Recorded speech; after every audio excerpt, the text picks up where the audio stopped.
And next at 12:30, the race for the Republican presidential nomination continues to grow, with Miami Mayor Francis Suarez added to the list. We'll share his presidential pitch. Plus, the College Board reacting to changes in Florida's education law, why they say they will not be making adjustments to any more AP courses, as the news at 12:30 starts right now. NBC 6 News at 12:30 starts now. Thanks for sticking with us. I'm Jackie Nesbral. And I'm Constance Jones. If you're just joining us, here are the 6 stories that you need to know right now. We begin with the weather, of course, and a live look at South Beach. It does look nice there right now, but the feels like temperatures, they have been above 100 degrees for most of the week. First Alert meteorologist Adam Berg is back with a look at our weekend forecast. Adam. Okay, and it is extremely hot. I do want to touch on this very fast-moving shower. Looking a little bit better. Had a lot more lightning with it about 15, 20 minutes or so ago. Coral Gables, you're pretty much done with this. Nice to see this weakening. A little hefty, though, the rain, as it recently pushed over MIA, Dolphin Expressway, Palmetto seeing some rain. Now it's into Alapata, downtown Miami, just about ready to touch Interstate 95. But this shower, heavy shower, is moving quickly, thankfully. A few more showers farther to the north here, Miami Gardens, and as well 441. Some of these areas about to see some rain. But moving out quickly, we're going to see very little rain, it looks like, the rest of the afternoon. We're going to see a lot of this, though, a lot of heat. Miami, 95 degrees is what we're forecasting. Hottest of the year so far, 93. That was yesterday. We've done it a few times already. Fort Lauderdale, we're going 93. Your hottest yesterday, 91. We're going to probably beat that by a couple degrees. Key West, we're going 91, your hottest of the year, 92 back in May, late May. All right, why do we have this heat advisory? We're used to these kind of numbers, right? It's the humidity factored in. When you have dew points, how we measure humidity in the upper 70s, a dew point of 70 is high humidity. Upper 70s, when your body sweats, you don't cool down from the sweat evaporating off your body. It's too humid for evaporation, so you feel it. Feels extremely hot. Sweating doesn't cool you down. 105 to 110 is dangerous. Temperature's a little cooler in Miami right now because of the rain. Everybody else into the low 90s. Feels like temperatures, check these numbers out here. 112 in Marathon. It's crazy. 102 in Homestead, 101 in Pompano Beach, 107 Naples, and we're going to heat up a little more from here. Want to touch on the tropics very quickly here. Generally, we look to the Gulf of Mexico, Western Caribbean for possible development this time of the year. It's far Eastern Atlantic, 50% chance of development. That wouldn't be until next week, and we're talking middle of the Atlantic Ocean. All right, let's go ahead and get to your 7-day forecast here. I want to show you how we are still tracking afternoon storm Saturday, maybe a few more into Father's Day Sunday, then finally a pattern change, east wind, highs pushing back down to 90. We'll take it. It's time for a leader who can connect with segments of our country that Republicans have historically lost, like young voters and urban voters, and segments we can make gains with, like Hispanics and suburban women.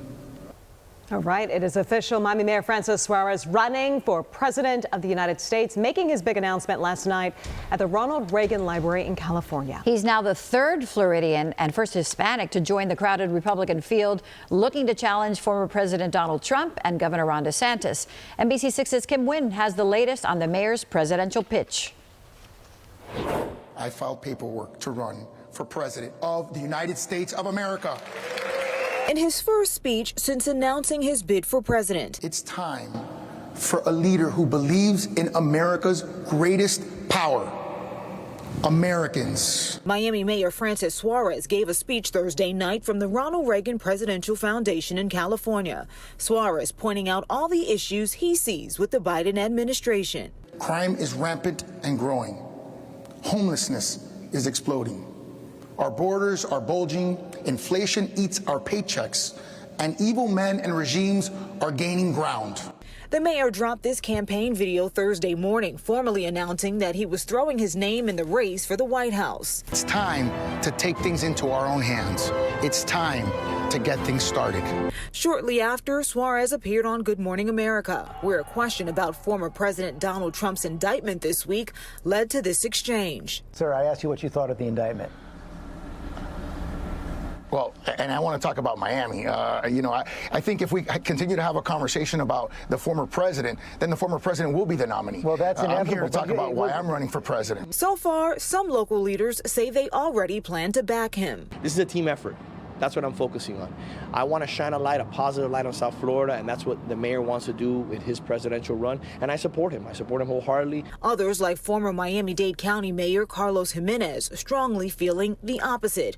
Jimenez called the mayor a fraud on Fox News. Because he voted for Hillary Clinton, he voted for Andrew Gillum, and he voted for Joe Biden, all three. And so in what universe will a person that's voted that way in the past is going to get the Republican nomination? Suarez has established his own campaign along with a super PAC called SOS America, which is raising millions for his White House bid. The mayor says his brand of republicanism will be different. All the messages that I've received in the last 24 hours about how refreshing my candidacy is and how different it is because it's positive and unifying and focused on a positive future for Americans. Kim Wynn, NBC 6 News.